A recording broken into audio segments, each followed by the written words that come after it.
Hello friends, मैं हूँ काजल और आज का हमारा टॉपिक है मोटिलिटी ऑफ डाइजेस्टिव ट्रैक्ट। इसमें हम लोग क्या देखने वाले हैं, तो इसमें हम लोग देखेंगे कि खाना कैसे कैसे हमारे डाइजेस्टिव ट्रैक्ट में आगे मूव करता है। ठीक। सबसे पहले क्या होता है कि सबसे पहले जब हम लोग फूड पार्टिकल को माउथ में लेते हैं ना, सबसे पहले क्या होता है, उसको चबाते हैं, च्यू। उससे क्या होता है कि हमारा बोलस बन जाता है। फूड पार्टिकल का क्या बनता है, बोलस ऑफ फूड। कहाँ बनता है, तो माउथ में बनता है और ये हमारे फिर स्टमक में जाता है। ठीक, इतना प्रोसेस हुआ सब। और माउथ में मतलब डिग्रेडेशन या फिर फॉलोइंग,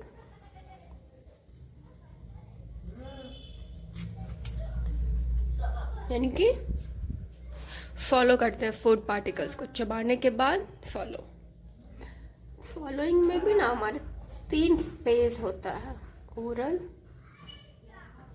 फेरेंजियल और ईसोफेजियल।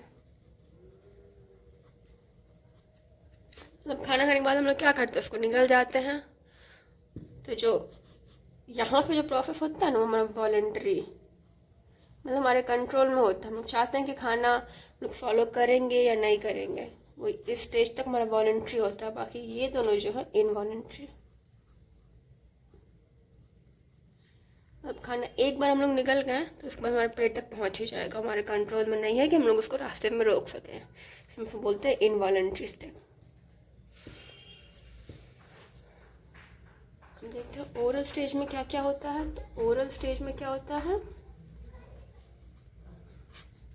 फूड पार्टिकल जो है ना पोस्टीरियरली पोस्ट किया जाता है। जैसे कि हमारा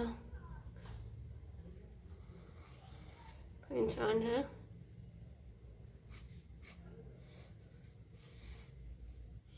ये ईसोफेगस, ये सब जाकर खाना हमारे स्टमक में पहुंचा, फर्दर आगे गया। तो यहाँ फिर हम लोग फूड पार्टिकल ही है ना, फूड पार्टिकल माउथ में क्या होता है, फूड पार्टिकल पोस्टीरियरली, मतलब खाने को पीछे की तरफ धकेला जाता है। इसमें टंग का बहुत बड़ा रोल है। ओरल स्टेज में फूड पार्टिकल्स को पोस्टीरियरली, इसमें टंग क्या करता है कि टंग फॉरवर्ड और बैकवर्ड, आगे की तरफ और पीछे की तरफ हो जाता है, जिससे कि हमारा फूड पार्टिकल्स को पीछे की तरफ धकेल सके।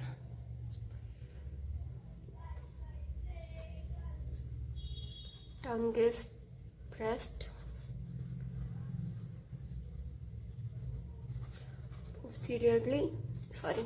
forward and backward.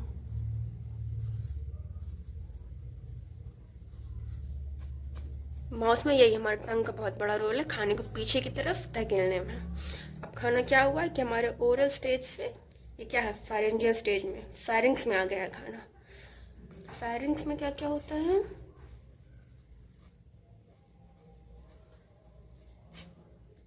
फेरिंग्स में जो है ना, ये तो हमारा हो गया वॉलेंट्री स्टेप। अब ये दोनों इनवॉलेंट्री है। इनवॉलेंट्री में क्या होता है, हमारा नर्वस कंट्रोल होता है, नर्व इन्वॉल्व होता है। इसमें जो होता है नाइन्थ और टेंथ माने वेगस और ग्लोसोफेरेंजियल नर्व। ये क्या करता है, यहाँ एफरेंट सिग्नल देता है।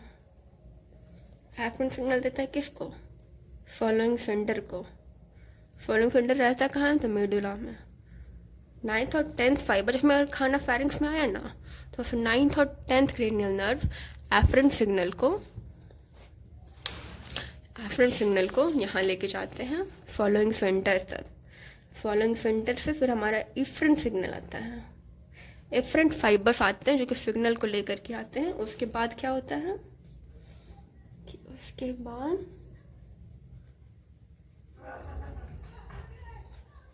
Food particles posterior pharyngeal wall से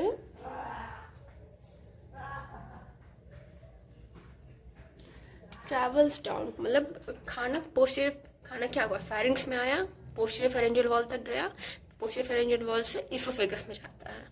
अब पोस्टीरियर फेरेंजियल वॉल से ईसोफेगस में कैसे जाता है, तो वहाँ से वेव ऑफ पेरिस्टालसिस, पेरिस्टालसिस नाम सुने हैं ना, पेरिस्टालसिस मतलब खाने को धक्का देते हैं, थोड़ा थोड़ा मतलब स्मॉल वेव ऑफ कॉन्ट्रैक्शन होता है जिससे कि हमारा फूड पार्टिकल्स आगे बढ़ता है। हमारा ये फेरिंग्स और इसोफेगस में पेरिस्टालसिस के थ्रू खाना आगे बढ़ता है, ट्रैवल्स डाउन।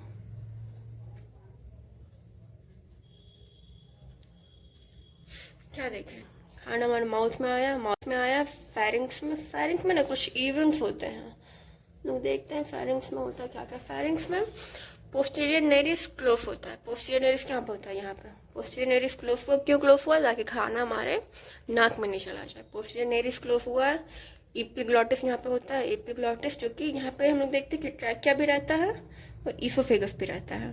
तो एपिग्लॉटिस जो है रिस्पिरेटरी पैसेज को ढक देता है, फॉल्स ओवर रिस्पिरेटरी पैसेज। फिर क्या होता है कि पैलेटोफेरेंजियल फोल्ड होता है। यहाँ पे पैलेटोफेरेंजियल फोल्ड मिड लाइन में आ जाता है, दोनों के बीच में आ जाता है, ताकि खाना हमारा ऐसे ऐसे चला जाए, इधर ना आए। पैलेटोफेरेंजियल फोल्ड मिड लाइन में आया। फिर हम लोग जानते हैं ना कि ईसोफेगस में 2 स्फिंक्टर होता है, एक अपर और एक लोअर। तो अपर स्फिंक्टर डायलेट करता है, डायलेट करने से क्या होता है कि वहाँ वाइड हो जाता है और तो खाना ईजिली नीचे आ पाता है। और लोअर वाला स्फिंक्टर है, वहाँ पे पेरिस्टालसिस मूवमेंट होता है, खाना और हमारा धीरे धीरे स्टमक में करके जाता है। तो ये कुछ फेरेंजियल इवेंट हो गया।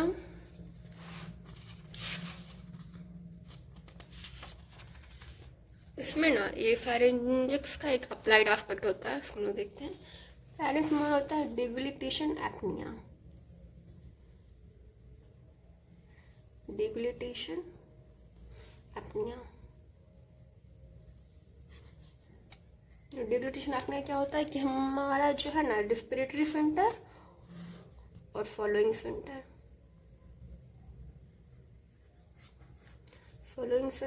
और रेस्पिरेटरी सेंटर दोनों कहाँ होता है, दोनों मेडुला में ही होता है।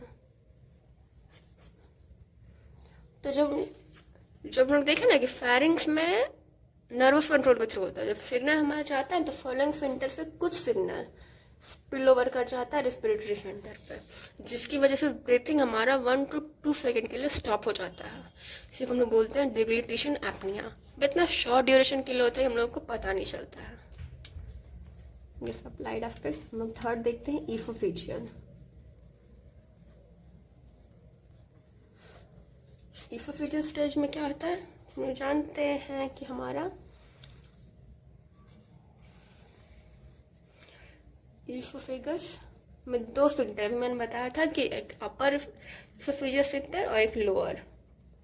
जो लोअर वाला होता है उसमें क्या बोलते हैं, लोअर ईसोफेजियल स्फिंक्टर या फिर गैस्ट्रोएसोफेजियल स्फिंक्टर या फिर कार्डियक स्फिंक्टर, इसी का डिफरेंट नाम है। तो यहाँ पे एक्चुअली में होता क्या है कि यहाँ पे पेरिस्टालसिस वेव होता है, पेरिस्टालसिस वेव होता है, पेरिस्टालसिस। 2 टाइप का हो जाता है, प्राइमरी सेकेंडरी। प्राइमरी में क्या होता है, स्लो मूवमेंट, फर्दर फिर इंक्रीज करते हैं, मतलब ये स्टार्टिंग का हुआ फिर उसके बाद सेकेंडरी हो जाता है। ये वेव ऑफ कॉन्ट्रैक्शन के थ्रू हमारा खाना फिर ईसोफेगस से स्टमक में जाता है। और जो एंटायर प्रोसेस है ना, entire process of deglutition is completed in 10 to 12 second. ये जितना प्रोसेस है खाना हमारे माउथ से लेकर के फेरिंग्स, ईसोफेगस, स्टमक, मतलब ये 3 स्टेज हो करके खाना स्टमक तक आने में 10 to 12 सेकेंड लगता है। और ये ऐसा क्यों होता है, due to involvement of gravity. Gravity का बहुत बड़ा रोल है। मतलब कोई भी छत में ईंट गिराते हैं तो कहाँ नीचे आता है, इस तरह से हमारे डाइजेस्टिव सिस्टम में भी खाना ऊपर से माउथ से फेरिंग्स, ईसोफेगस, ये में ग्रेविटी की वजह से ही हो रहा है। इसमें हमारा एक अप्लाइड एस्पेक्ट आता है, एचलेजिया कार्डिया। एचलेजिया कार्डिया फिर इसी को कार्डियोस्पास में बोलते हैं। ये कार्डियोस्पाज्म, मतलब नाम से पता नहीं चल रहा है, लोअर इसोफेजियस स्फिंक्टर से रिलेटेड है, उसी को हम लोग कार्डियक स्फिंक्टर भी बोलते हैं। तो उसमें क्या होता है, चलिए कार्डिया कुछ भी न्यू बॉर्न बेबी होता है ना, न्यू बॉर्न बेबी में जैसे ही उसको दूध पिलाया जाता है तो अचानक नहीं दिखता है, बच्चे को उल्टी होने लगता है। तो ऐसा क्यों? क्योंकि उसमें जो लोअर इसोफेजियल स्फिंक्टर है ना, ये अपना स्पास्मोडिक कॉन्ट्रैक्शन, ये अपना कॉन्ट्रैक्ट ही रहता है। तो खाना हमारा जो भी फूड पार्टिकल नीचे जा नहीं पाता है, यहीं पर रह जाता है। तो फिर में बोलते हैं एचलेजिया कार्डिया। ये अपना ईएनएफ वेल डेवलप नहीं होना, ये भी उसका बच्चों में वेल डेवलप नहीं होता, ये भी एक रीज़न हो सकता है इसका। थैंक यू दोस्तों, इस वीडियो में बस इतना ही।